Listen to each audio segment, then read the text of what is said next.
Hello বন্ধুরা, আপনাদের আরও একবার ট্রেডার ভিউ ইউটিউব চ্যানেলে স্বাগত জানাই। তো আমরা আজকে আরও একটি ইন্ডিকেটর নিয়ে আলোচনা করব, যেই ইন্ডিকেটরটি আপনাকে বুঝতে সাহায্য করবে মার্কেটে কখন সেলারের সংখ্যা বেশি রয়েছে এবং মার্কেটে কখন বায়ারের সংখ্যা বেশি রয়েছে, আর যার ফলে আপনি খুব সহজেই বাইং পজিশন এবং সেলিং পজিশন বানিয়ে নিতে পারবেন। তো এই ইন্ডিকেটরটি আপনারা অ্যাঞ্জেল ওয়ানের ইনস্ট্রাডে নামক অপশনের মাধ্যমে নিফটি এবং ব্যাংক নিফটিতে কীভাবে ব্যবহার করবেন সে ব্যাপারে বিস্তারিত আলোচনা করব এই ভিডিওতে। তো এর জন্য আমরা প্রথমত অ্যাঞ্জেল ওয়ান অ্যাপ্লিকেশনটি ওপেন করে নেব। এরপর ডিসকভার অপশানে ক্লিক করে ইনস্ট্রাডে নামক অপশনটিতে ক্লিক করে নেব। এরপর আমরা ইন্ডিকেটর অপশানে ক্লিক করব। ইন্ডিকেটর অপশানে ক্লিক করার পর সার্চ করব চেক-ইন মানি ফ্লো। তো এখানে আমরা দেখতে পাচ্ছি চেক-ইনের অনেকগুলো ইন্ডিকেটর রয়েছে, তার মধ্যে যে ইন্ডিকেটর নিয়ে আজকে আমরা আলোচনা করব সেটি হলো চেক-ইন মানি ফ্লো। তো চেক-ইন মানি ফ্লোকে আমরা চার্টের উপর অ্যাপ্লাই করে নেব। তো বন্ধুরা, এখানে আমরা চেক-ইন মানি ফ্লো ইন্ডিকেটরের কিছু সেটিংস করে নেব। লেন্থ 20 রয়েছে, এখানে আমরা 20 লেন্থকে থাকতে দেবো। এরপর স্টাইল অপশানে ক্লিক করব। এরপর আমরা এই প্লট অপশানটিতে ক্লিক করে এর থিকনেস এবং কালারটিকে আমরা একটু ডিপ করে নেব যাতে আমরা বুঝতে পারি। আর এখানে জিরো লাইন রয়েছে, জিরো লাইনটিকেও আপনারা একটু নিজেদের মতো করে সাজিয়ে নিতে পারেন। তো বন্ধুরা, এখানে আমি জিরো লাইনটিকে আমরা ব্ল্যাক কালারে দিয়ে দেবো। এরপর এটিরও থিকনেস বাড়িয়ে নেব। এরপর আমরা ওকে বাটনে ক্লিক করে দেবো।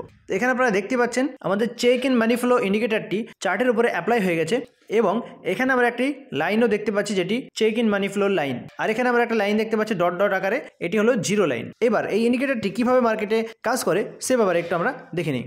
চেক-ইন ইন্ডিকেটরটি কীভাবে কাজ করে এটি মোটামুটিভাবে বলা যায়, চেক-ইন ইন্ডিকেটর যখন এই জিরো লাইনকে ক্রস করে নিচের দিক থেকে উপরের দিকে মুভ করা শুরু করে তখন মার্কেটে আমরা বাইং পজিশন বানাতে পারি। তো ঠিক এইখানে যদি আমরা দেখি, এইখানটিতে জিরো লাইনকে ক্রস করেছে এই চেক-ইন লাইনটি। তো এর সোজাসুজি আমরা দেখতে পাচ্ছি এখানে পরপর গ্রিন ক্যান্ডেল তৈরি হয়েছে এবং গ্রিন ক্যান্ডেল তৈরি হয়ে মার্কেটে একটা আপসাইড মুভমেন্ট চলে এসেছে। তো আমরা যদি এই পজিশনে বাই করতে পারতাম তাহলে কত পয়েন্টের মুভমেন্ট পেতাম, চলুন এটিকে একবার আপনাদের দেখানোর চেষ্টা করি। তো বন্ধুরা, আপনারা দেখতে পাচ্ছেন যদি আমরা এই ইন্ডিকেটরটি অর্থাৎ আমরা যদি এর সোজাসুজি এই ইন্ডিকেটরটি বাই করতাম তাহলে আমরা এতদূর পর্যন্ত ওয়েট করলে 110 থেকে 11 পয়েন্টের কাছাকাছি মুভমেন্ট পেয়ে যেতাম যদি আমরা চেক-ইন মানি ফ্লো ইন্ডিকেটরটিকে ব্যবহার করে এই জায়গাতে ট্রেড নিতাম। তো আপনারা বুঝতেই পারছেন এই ইন্ডিকেটরটি কিভাবে কাজ করছে। তো এখানে যারা বাইং কিভাবে করবেন বা বাইং পজিশন বানাবেন যারা জানেন না তাদের আরও একবার বলে রাখি, এখানে যখনই আমরা চেক-ইন ইন্ডিকেটরের মাধ্যমে ইন্ডিকেশন পেলাম বাইং পজিশনের, ঠিক তখনই আমরা বাই কল অপশানে ক্লিক করে আমরা নিফটির কারেন্ট স্ট্রাইক প্রাইসে কল বাই করে নিতে পারতাম। তো এখানে প্রসিড বাটনে ক্লিক করলেই আপনাদের সিলেক্ট করতে হবে কত কোয়ান্টিটি আপনারা নিতে চান। তো এখানে যত কোয়ান্টিটি আপনারা নিতে চান সেই কোয়ান্টিটি সিলেক্ট করার পর এখানে বাই বাটনে ক্লিক করে এরপর কনফার্ম বাটনে ক্লিক করলেই কিন্তু আপনাদের অর্ডারটি এক্সিকিউট হয়ে যেত। তো চলুন এর বিপরীত মুখে একটি উদাহরণ দেখি। মার্কেটের বাইং সিগন্যাল তো আমরা বুঝে নিলাম, এবার সেলিং সিগন্যাল ব্যাপারটা আমরা আপনাদের বোঝানোর চেষ্টা করি।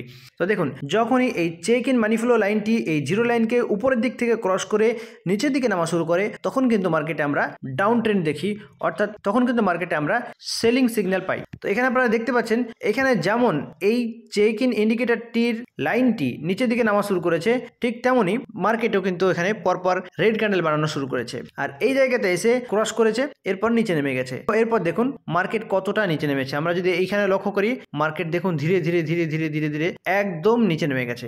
তো বন্ধুরা, এইবার বিষয় হলো চেক-ইন মানি ফ্লো ইন্ডিকেটর দিয়ে আমরা যখন ট্রেড নেব তো কখন ট্রেড নেব আর কখন ট্রেড নেব না, কারণ অনেক সময় এইসব ইন্ডিকেটরগুলি 100% কাজ করে না, তাই আমাদের একটু সাবধানতা অবলম্বন করতে হবে। তো এর জন্য আপনাদের কি করতে হবে, এর জন্য এই টুলস অপশনে ক্লিক করার পর হরিজন্টাল লাইন নিয়ে নিতে হবে, দুটি হরিজন্টাল লাইন আমরা একটি নিলাম প্রথমত। এরপর আমরা এই থিকনেসটি একটু বাড়িয়ে নেব এবং এটিকে আমরা এই চেক-ইন মানি ফ্লো ইন্ডিকেটরের উপরে অ্যাপ্লাই করব এবং একটি হরিজন্টাল লাইনকে রাখবো আমরা 0.5 এর কাছে। তো এটিকে নিয়ে গিয়ে আমরা 0.5 এর কাছে রেখে দিলাম। আরও একটি লাইনকে আমরা কি করব, তো এই হরিজন্টাল লাইনটিকে আমরা এখানে ক্লোন করে নেব। ক্লোন করে নিলে আরও একটা হরিজন্টাল লাইন পেয়ে যাব আর এই হরিজন্টাল লাইনটিকে আমরা নিচের দিকে নিয়ে এসে -0.5 এর কাছাকাছি রেখে দেব। তো বন্ধুরা, এই দুটি লাইন ড্র হওয়ার পর এখানে আমাদের একটি জিনিস লক্ষ্য রাখতে হবে, যখন চেক-ইন মানি ফ্লো এই লাইনকে ক্রস করে উপরের দিকে চলে যাবে তখন কিন্তু আমরা কখনোই বাইং পজিশন বানাবো না, কারণ এইখানে যাওয়া মানে মার্কেট কিন্তু অনেক উপরে চলে যাওয়া এবং সেই সময় হাই চান্স থাকে মার্কেট রিভার্স করে নিচে আসার। আর ঠিক তেমনটাই যখন মার্কেট এই জিরো লাইনের নিচে থাকবে এবং এই 0.5 এর লাইনের কাছাকাছি চলে আসবে তখন কিন্তু আমরা কখনো সেল করবো না, কারণ এই সময় হাই চান্স থাকে মার্কেট আবার রিভার্স করে উপরে যাবে।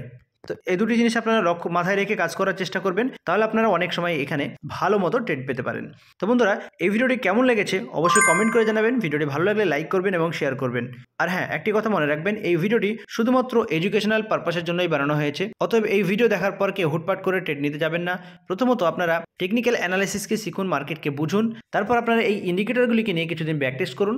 এরপর যদি আপনারা ব্যাক টেস্ট করে রেজাল্ট ভালো পান, তবে আপনারা এইসব ইন্ডিকেটরগুলি ব্যবহার করে মার্কেটে কাজ করতে পারেন।